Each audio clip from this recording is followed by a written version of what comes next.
बिस्मिल्लाहिर्रहमानिर्रहीम। अस्सलाम वालेकुम, दिस इज़ इंजीनियर अब्दुल रहीम। तो आज का जो हमारा टॉपिक है वो है प्रैक्टिस प्रॉब्लम 2.13। तो इस टॉपिक में हमने क्या करना है, इस टॉपिक में हमने करना है find V1 V2 power dissipated in the 3 kilo ohm register and 20 kilo ohm register and power supply source. यानी इस टॉपिक में हमने V1 वोल्टेज को फाइंड करना है जो कि 3 किलो ओहम के हैं, और V2 वोल्टेज को फाइंड करना है जो कि 20 किलो ओहम के हैं, और हमने फाइंड करना है पावर को जो कि 3 किलो ओहम की है और 20 किलो ओहम की है, और पावर सप्लाई सोर्स को हमने फाइंड करना है। तो V1 और V2 को फाइंड करने के लिए हम ओहम्स लॉ को अप्लाई करेंगे। ओहम्स लॉ के मुताबिक V is equal to I multiply by R। तो R तो हमें पता है 3 किलो ओहम भी है और 20 किलो ओहम भी है, I हमें नहीं पता। यानी 3 किलो ओहम के रजिस्टर में से गुजरने वाले करंट I को हमने फाइंड करना है, और 20 किलो ओहम के रजिस्टर में से गुजरने वाले करंट I को हमने फाइंड करना है। तो इस सर्किट में अगर आप देखें 5 किलो ओम के रजिस्टर और 20 किलो ओम के रजिस्टर ये आपस में पैरेलल में लगी हुई हैं, और इसी तरह 3 किलो ओम के रजिस्टर और 1 किलो ओम के रजिस्टर ये आपस में सीरीज में लगी हुई हैं। तो इनको सीरीज में और इनको पैरेलल में सॉल्व करते हैं सर्किट को थोड़ा सिंपल बनाने के लिए। सीरीज में हमें पता है रजिस्टेंस ऐड होती हैं, यानी R S is equal to R1 plus R2। आप R1 और R2 किसी को भी ले लें, तो R1 हम इसे क्या देते हैं, R2 इसको क्या देते हैं। R1 की जगह क्या आ जाएगा 3 प्लस R2 की जगह क्या आ जाएगा 1। तो ये हमारे पास क्या आंसर आया 4, और ये किलो में थी तो किलो 7 आ जाएगा। 4 किलो ओहम इन दोनों रजिस्टर की जगह आ गया, और ये दोनों पैरेलल में लगी हुई हैं। पैरेलल में रेजिस्टेंस को फाइंड करने का फॉर्मूला क्या होता है 1/R पैरेलल, यानी RP is equal to 1/R1 plus 1/R2। R1 आप किसी को भी ले लें, R1 मैं इसको ले लेता हूँ, तो R1 की जगह क्या आ जाएगा 5 किलो ओम प्लस R2 की जगह क्या आ जाएगा 20 किलो ओम। तो इसका एलसीएम ले लेते हैं, 20 डिनोमिनेटर में आ जाएगा, 5 फोर द 20, 4 प्लस 1, ये हमारे पास क्या आ गया 5/20। आरपी को ऊपर ले जाएंगे 1 नीचे आ जाएगा, आरपी ऊपर चला गया 1 नीचे आ गया। इक्वल की जब हम एक साइड को उल्टाते हैं तो दूसरी साइड भी उलट जाती है, तो 20 ऊपर चला गया और 5 नीचे आ गया, 5 फोर द 20। तो इन दोनों रजिस्टर की जगह हमारे पास क्या आ गया 4 किलो ओम। तो अब हम इसकी दोबारा डायग्राम बनाते हैं।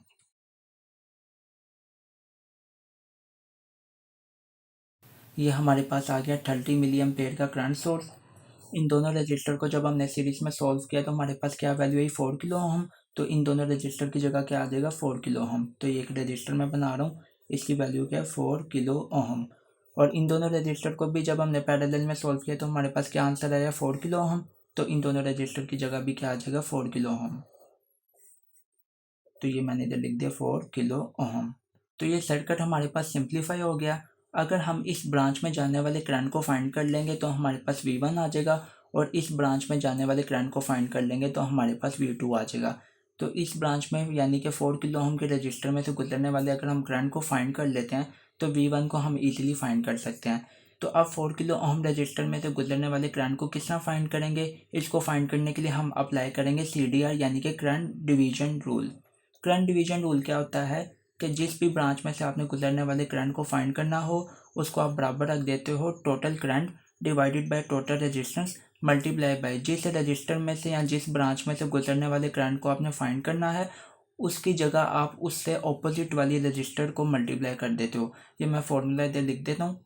इस ब्रांच में जाने वाले करंट को मैं नाम दे देता हूँ IA का, और इस ब्रांच में जाने वाली करंट को मैं नाम दे देता हूँ IB का। तो अब मैंने क्या करना है IA फाइंड करना है, यानी कि मैंने इस करंट को फाइंड करना है IA को। तो IA बराबर है टोटल करंट। टोटल करंट क्या होगा IT divided by total resistance. Total resistance क्या है, ये दोनों resistance R1 plus R2 multiply by, अगर मैंने इस रजिस्टर में से गुजरने वाले करंट को फाइंड करना है तो मैं मल्टीप्लाई करूंगा इस रजिस्टर को। इसे मैं कह देता हूँ R1, इसको मैं कह देता हूँ R2। अगर मैंने R1 में से गुजरने वाले करंट को फाइंड करना है तो मल्टीप्लाई किससे करूंगा R2 से। तो अब इनमें वैल्यूज़ को पुट करते हैं। टोटल करंट हमारे पास क्या है 30 मिली एम्पेयर। मिली को ख़त्म करने के लिए 10 की पावर -3 से मल्टीप्लाई किया डिवाइडेड बाय R1 हमारे पास क्या है, R1 है हमारे पास 4 किलो ओम प्लस R2 हमारे पास क्या है वो भी 4 किलो ओम है। किलो को बाइट ले लेते हैं यानी कि 1000 आ गया बाइट मल्टीप्लाई बाय, और R2 की जगह क्या आ जाएगी उसकी वैल्यू वो क्या है 4 किलो ओम, 4 मल्टीप्लाई बाय 1000। तो ये 1000 से कैंसिल हो जाएगा और हमारे पास आंसर क्या आएगा 45 मिली एम्पेयर।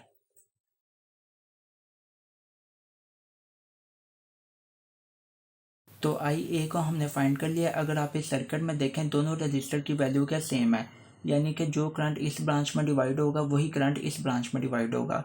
तो टोटल करंट हमारे पास क्या है 30 मिली एम्पेयर। अगर 45 मिली एम्पेयर आई ए जो कि इस ब्रांच में जा रहा है तो बाकी करंट कितना बचा, बाकी हमारे पास बचा 15 मिली एम्पेयर ही, तो वो इस ब्रांच में जा रहा है। यानी आई बी की वैल्यू भी हमारे पास क्या आएगी, आई बी की वैल्यू भी हमारे पास आएगी 15 मिली एम्पेयर। तो आई ए को भी हमने फाइंड कर लिया और आई बी को भी फाइंड कर लिया। आई ए हमारे पास कितना आया 15 मिली एम्पेयर और आई बी हमारे पास कितना आया, I B is equal to 15 milli ampere. यानी ये जो 30 एम्पेयर करंट है वो लेफ्ट साइड वाली ब्रांच पे कितना जा रहा है 15 मिली एम्पेयर और राइट साइड वाली ब्रांच पे भी कितना जा रहा है 15 मिली एम्पेयर। तो लेफ्ट साइड वाली जो ब्रांच है इसमें से गुजरने वाले करंट का हमें पता चल गया वो क्या है 15 मिली एम्पेयर। यानी 1 किलो ओम के रजिस्टर में से कौन सा करंट गुजर रहा है 15 मिली एम्पेयर और ये दोनों सीरीज में लगी हुई हैं और सीरीज में हमें पता है करंट सेम होता है। जो करंट इस रजिस्टर में से गुजरेगा वही करंट इस रजिस्टर में से गुजरेगा। तो इसका मतलब 3 किलो ओम के रजिस्टर में से कौन सा करंट गुजरा है 15 मिली एम्पेयर। तो अब हम V1 को इजीली फाइंड कर सकते हैं। V1 is equal to current की जगह क्या आ जाएगा 15 मिली एम्पेयर, 50 मल्टीप्लाई बाय 10 की पावर -3 मल्टीप्लाई बाय R की जगह क्या आ जाएगा, R की जगह आ जाएगा 3 किलो ओम, 3 मल्टीप्लाई बाय 10 की पावर 3, 10 की पावर -3, 10 की पावर 3 से कैंसिल। तो ये हमारे पास V1 कितने निकले, V1 is equal to 45 volt. तो अब हमने क्या करना है V2 को फाइंड करना है। V2 को फाइंड करने के लिए भी ओम्स लॉ को अप्लाई करेंगे। V is equal to I R, R तो हमें पता है वो क्या है 20 किलो ओम, आई का हमें नहीं पता। 15 मिली एम्पेयर करंट अगर आप देखें इस ब्रांच से दो हिस्सों में डिवाइड हो रहा है, एक 5 किलो ओम रजिस्टर के लिए और एक 20 किलो ओम रजिस्टर के लिए। तो 20 किलो ओम रजिस्टर में से गुजरने वाले करंट को हम कह देते हैं आई सी। आई सी को फाइंड करने के लिए हम सी डी आर को अप्लाई करेंगे। सी डी आर के मुताबिक I C is equal to total current. Total current हमारे पास क्या है 15 मिली एम्पेयर, 50 मल्टीप्लाई बाय 10 की power -3 divided by total resistance. ये दोनों रेजिस्टेंस हैं 5 प्लस 20 किलो को बाइट कॉमन ले लेंगे, 1000 बाइट हमने कॉमन ले लिया, मल्टीप्लाई बाय जिस रजिस्टर में से गुजरने वाले करंट को फाइंड करना है उससे ऑपोजिट रजिस्टर को मल्टीप्लाई करना है। तो हम कौन सा करंट फाइंड करें, आई सी जो कि 20 किलो ओम के रजिस्टर में से गुजरा है, तो मल्टीप्लाई करेंगे ऑपोजिट रजिस्टर को, वो क्या है 5 मल्टीप्लाई बाय 1000। 5 किलो है तो किलो की जगह 1000 आ गया, 1000 से कैंसिल हो गया। तो ये हमारे पास आई सी कितना निकला, तो आई सी हमारे पास निकला 3 मिली एम्पेयर। आई सी का अब हमें पता चल गया। अब हम इजीली V2 को फाइंड कर सकते हैं। V2 इज इक्वल टू आई की जगह क्या आ जाएगा 3 मिली एम्पेयर, 3 मल्टीप्लाई बाय 10 की पावर -3 मल्टीप्लाई बाय R की जगह क्या आ जाएगा 20 किलो ओम। तो 20 मल्टीप्लाई बाय किलो की जगह क्या आ जाएगा 10 की पावर 3, ये इससे कैंसिल हो जाएगा। तो V2 हमारे पास कितने निकले, V2 is equal to 3 multiply by 20 is equal to 60 volt. तो V1 भी हमने फाइंड कर लिया और V2 भी फाइंड कर लिया। अब हमने क्या करना है, power dissipated in the 3 kilo ohm, यानी 3 किलो ओम की हमने पावर को फाइंड करना है। तो ये भी बहुत ईजी है। इसका फॉर्मूला क्या है, P is equal to V into I. V की जगह क्या आ जाएगा, जिस रजिस्टर की पावर हमने फाइंड करनी है उस रजिस्टर के वोल्टेज। 3 किलो ओम की हम पावर को फाइंड कर रहे हैं, 3 किलो ओम के वोल्टेज के हैं V1 और V1 को हम फाइंड कर चुके हैं। V1 हमारे पास है 45, तो V की जगह क्या आ जाएगा 45 मल्टीप्लाई बाय आई की जगह क्या आएगा, उस रजिस्टर में से गुजरने वाला करंट जो कि हमने फाइंड किया हुआ है वो क्या है 15 मिली एम्पेयर। तो ये आ जाएगा 50 मल्टीप्लाई बाय 10 की पावर -3। तो 3 किलो ओम की पावर हमारे पास कितनी निकली 675 मिली वोट। अब हमने क्या करना है 20 किलो ओम की पावर को फाइंड करना है। तो इसके लिए भी इसी फॉर्मूले को यूज़ करेंगे। इधर मैं कर देता हूँ P is equal to V I. V की जगह क्या आएगा, जिस रजिस्टर की हम पावर फाइंड कर रहे हैं उस रजिस्टर के वोल्टेज जो कि क्या है V2 और V2 हमने फाइंड किए हुए हैं वो कितने 60। तो V की जगह क्या आ जाएगा 60 मल्टीप्लाई बाय उस रजिस्टर में से गुजरने वाला करंट जो कि IC है और IC को हमने फाइंड किया है वो कितना है, वो है 3 मिली एम्पेयर। तो ये आ जाएगा 3 मल्टीप्लाई बाय 10 की पावर -3। तो ये हमारे पास 20 किलो ओम की पावर कितनी निकली, 20 किलो ओम की पावर हमारे पास निकली 180 मिली वोट। तो ये भी हमने फाइंड कर लिया और ये भी फाइंड कर लिया। लास्ट पे हमारे पास क्या रह गया, पावर सप्लाई सोर्स, यानी सप्लाई सोर्स की पावर को हमने फाइंड करना है। तो इसके लिए भी फॉर्मूला यही यूज़ होगा, P is equal to V into I. तो आई की जगह क्या आ जाएगा, आई की जगह आ जाएगा सप्लाई सोर्स का करंट और V की जगह क्या आ जाएगा इस पूरे सर्किट के ओवरऑल वोल्टेज।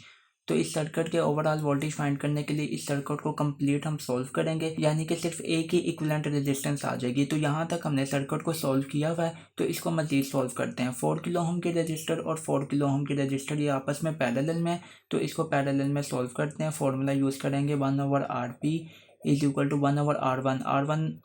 R1 हमने इसको लिया हुआ है, तो 1/4K प्लस 1/4K अभी मैं नहीं लिख रहा, इसको पहले हम सॉल्व कर लेते हैं। तो ये हमारे पास एलसीएम लेते हैं, क्या आएगा 4, 1 + 1 इज इक्वल टू 2/4। आरपी को ऊपर ले जाएंगे, 1 नीचे आ जाएगा। RP is equal to 4/2 is equal to 2 kilo ohm. ये हमारे पास इनकी इक्विवेलेंट रेजिस्टेंस आ गई।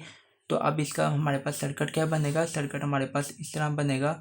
ये हमारे पास एक करंट सोर्स आ गया जिसकी वैल्यू क्या है 30 मिली एम्पेयर, और ए की रेजिस्टेंस आ जाएगी जिसकी वैल्यू क्या है 2 किलो ओम।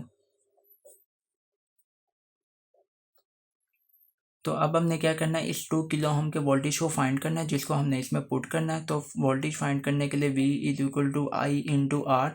आई की जगह हमारे पास क्या आ जाएगा 30 milli ampere, 30 multiply by 10⁻³ multiply by R की जगह क्या आ जाएगा 2 इंटू 10⁻3।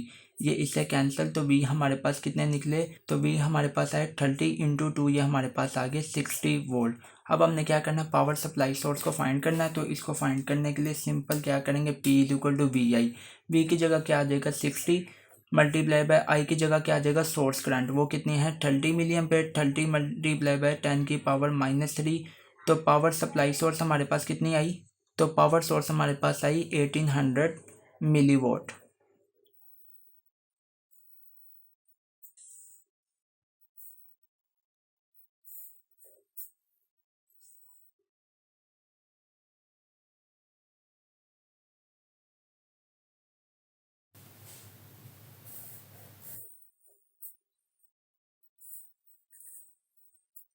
तो ये हमारे पास सारे आंसर आ गए, V1 V2 3 किलो ओम की पावर, 20 किलो ओम की पावर और पावर सप्लाई सोर्स। तो मुझे उम्मीद है आपको ये वीडियो काफ़ी अच्छी लगी होगी। अगर आपको ये वीडियो पसंद आई तो प्लीज़ इस वीडियो को लाइक करें, चैनल को सब्सक्राइब करें और बेल के आइकन को प्रेस कर दें। तो मिलते हैं नेक्स्ट वीडियो में, तब तक के लिए अपना ख्याल रखिएगा। Thank you so much. अल्लाह हाफिज़।